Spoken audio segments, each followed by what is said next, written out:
বের বাড়ি তো বেরোইছি। আসসালামু আলাইকুম। ওয়ালাইকুম আসসালাম। এই খোকা তোর কোনো কাজ নাই এখন? না মামু, এখন কোনো কাজ নেই, বেকার বসে আছি। তাহলে আমার একটা উপকার কর দিন, আমার সে গাড়িটাই তেল নেই। হ্যাঁ, আমি যাচ্ছি আমার ওই বের বাড়ি। আমার বেই এত বড় লোক, আর সে মানুষগুলি যে এত যত্ন করে। হ্যাঁ, আর সে কোনোদিন পোলট্রির গোষ্ঠ তার ভিটি তোলে না, গরুর গোষ্ঠ সব খাই দেয় না। তা খাতি দিবেন তো ভালো। হ্যাঁ, তোর তোর যে তেল পড়বে তোর খাওয়াই নিয়ে আসবো না। তাহলে শুধু হবেন, চলো। শোন, শুধু গরুর গোষ্ঠ না, দই আরসি গরুর গোষ্ঠ, আবার দেখে হতে পারে দেশি মুরগির গোষ্ঠ দিবেন, অত্যন্ত খরচ করে। ও তা চলো চলো। চল দিন দেখি গাড়ি পাইছে কি যাই। তুই দেশকার খাবি কেন, শুধু গল্প করবি কেন? যে সত্যি যে ঘাস টাসগুলো দেখা তুই সব সময় এত কষ্ট করে কাটি নিয়ে এলাম ঘাসগুলো। এই যে ছাগলটা দেখি লক্ষ্য আছে, সেই গোবর নদী আকাশে মেঘটা কখন কি হয় এসব শুকিয়ে যেতে তুলতে হবে এসবগুলো। না 27টিতে আমার সংসারটাকে নিচ্ছি বলি মনে হবে, সংসারটাকে নিচ্ছি। সালামালাইকুম। ওয়ালাইকুম আসসালাম। ভাই ভালো আছেন? ভালো আছো? আসেন আসেন। সজিম শিখে চেয়ার নিয়েছো ভাই, শিখেছি চেয়ার নিয়েছো। ভাই হ্যাঁ বলো, এবার বলো। আমি থাকতে পারবো না, তুমি বলো প্রত্যেকবার আসলে জোর করো। আমি বলো চলে যাবো, দুপুরে দুপুরে খাবো আর চলে যাবো। আমি বলো থাকার বলো সময় নেই, আমি বলো চলে যাবো। বলো বলছি হবানি, বসেন একবার নতুন এক বাবা যেমন সাঁতার নেই যাও, হবানি বসু।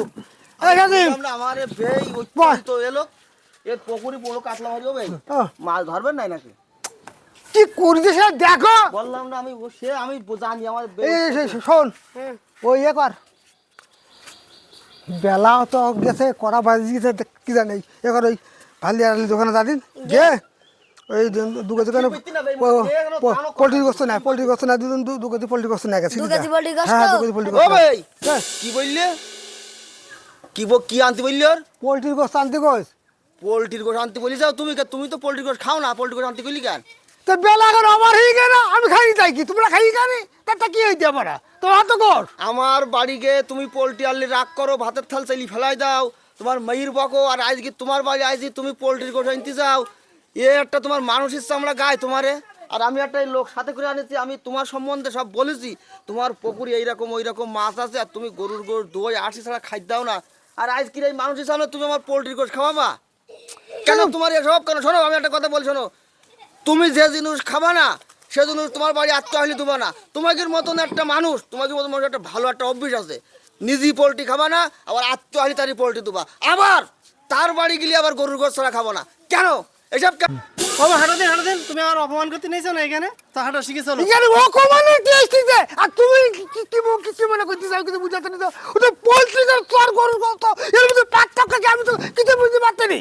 আমার মানুষের মতো তুমি রাখবা না, একটা নতুন লোক নেই যাও তার তো সঙ্গে আমার অপমান করতে চাও কেন?